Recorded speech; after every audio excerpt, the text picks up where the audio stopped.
അസ്സലാമു അലൈക്കും വറഹ്മത്തുള്ളാഹി. അൽഹംദുലില്ലാഹി വസ്സലാത്തു വസ്സലാമു അലാ മൻ നബിയ്യ ബഅദ. ഏറെ തെറ്റിദ്ധരിപ്പിക്കപ്പെട്ട മതമാണ് ഇസ്ലാം. പലപ്പോഴും ഏതെങ്കിലും ഒരു മുസ്ലിമായ വ്യക്തി എന്തെങ്കിലും ഒരു തെറ്റ് ചെയ്യുമ്പോൾ അതിൻ്റെ കമൻറ്റുകളൊക്കെ നമ്മൾ വായിക്കുമ്പോൾ പലപ്പോഴും നമുക്ക് വേദനയാണ്.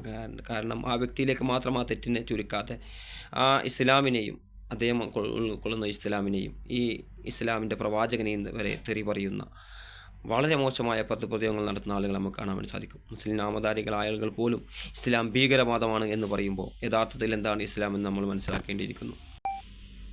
ഇസ്ലാം എന്ന് പറഞ്ഞാൽ അള്ളാഹുവിനെ ആരാധിക്കുക. ആദ്യമായി നമ്മൾ മനസ്സിലാക്കേണ്ടത് ആരാധനയുടെ എല്ലാ അംശവും, അതായത് കല്ലോ മുള്ളോ മുണ്ടോ മൂർക്കമ്പാവോ കാഞ്ഞിരക്കുറ്റിയോ ആൽത്തറകളോ പുണ്യപുഷ്പങ്ങളോ ഒന്നിനെയും ആരാധിക്കാൻ പാടില്ല.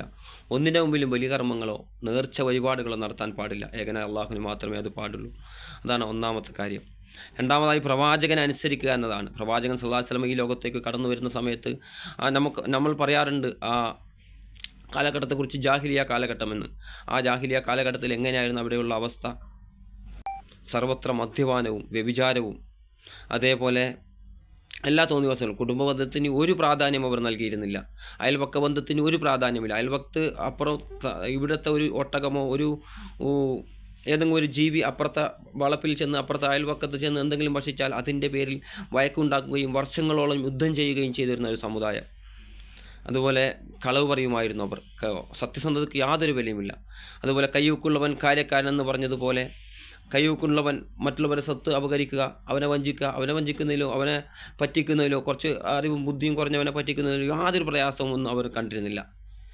അങ്ങനെയുള്ളൊരു കാലഘട്ടത്തിലേക്കാണ് പ്രവാചകൻ സല്ലല്ലാഹു അലൈഹി വസല്ലം നിയോഗിക്കപ്പെട്ടിട്ട് പ്രവാചകൻ അവരോട് അള്ളാഹുവിനെക്കുറിച്ച് പഠിപ്പിക്കുകയും തൗഹീദിനെക്കുറിച്ച് പറഞ്ഞു കൊടുക്കുകയും ശേഷം ഈ പ്രവാചകൻ ഓരോ ഇസ്ലാമിൻ്റെ ചെടികളെക്കുറിച്ച് പറഞ്ഞു കൊടുക്കുകയും ചെയ്തത്. കള്ളം പറയരുത്, വ്യഭിചരിക്കരുത്, മദ്യപിക്കരുത്, തോന്നിവാസങ്ങളിൽ ഏർപ്പെടരുത്, തിന്മയായി ഒന്നും നിങ്ങൾ ചെയ്യരുത് എന്ന് തുടങ്ങി പ്രവാചകൻ്റെ കൽപ്പനകൾ നമുക്കറിയാം. അയൽവാസികളെക്കുറിച്ച് പറഞ്ഞെടുത്ത് പ്രവാചകൻ പറയുകയാണ്, ജിബ്രീൽ അലൈഹിസ്സലാം എനിക്ക് ഇങ്ങനെ വഹി നൽകിക്കൊണ്ടേയിരുന്നു, എനിക്കങ്ങനെ തോന്നിപ്പോയി. പ്രവാചകൻ പറയാണ്, എനിക്ക് തോന്നിപ്പോയി. എന്ത് തോന്നിപ്പോയി? അവർക്ക് കുടുംബസ്വത്ത് നൽകേണ്ടി വരുമോ, കുടുംബസ്വത്തിൽ ഒരു ഓഹരി അവർക്ക് ഉണ്ടായിപ്പോകുമോ എന്ന് എനിക്ക് തോന്നിപ്പോയി. അത്രക്കും അയൽപക്ക ബന്ധത്തെക്കുറിച്ച് പറഞ്ഞു തന്നു. അങ്ങനെ എല്ലാ നന്മകളും പ്രവാചകൻ പഠിപ്പിച്ചു.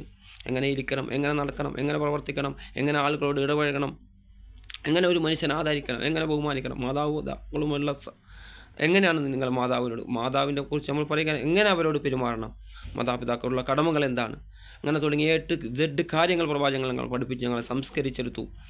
അങ്ങനെയാണ് ഞങ്ങൾ ഏറ്റവും നല്ല മനുഷ്യരായത് എന്ന് പിന്നീട് സഹാബികൾ പറഞ്ഞത് നമുക്ക് കാണാൻ വേണ്ടി സാധിക്കും. ഇന്ന് നമ്മൾ നോക്കുകയാണെങ്കിൽ ഇന്നെന്താ അവസ്ഥ?